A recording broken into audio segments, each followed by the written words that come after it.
திடீர் அதிர்ஷ்டங்கள், திடீர் லாபங்கள் இதெல்லாமே கிடைக்கும். ஜாதகம் நல்லா இல்லாம கொஞ்சம் இதா இருந்ததுன்னா கொஞ்சம் கவனமா இருங்க. திடீர் பண இழப்புகள் கூட ஏற்படலாம்.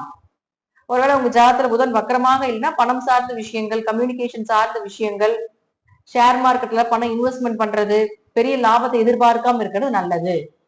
உங்களதுல புதன் கொஞ்சம் வக்கரமாக இருந்தால் கொஞ்சம் உங்களுக்கு நல்லபடியாக இந்த மாதம் கடந்து கொண்டு போயிடலாம் அப்படிங்கிறது அமைப்பு. அவர் புதன் 18ஆம் தேதியில இருந்து ஆகஸ்ட் மாதம் 11ஆம் தேதி வரைக்கும் இருக்கிறார்.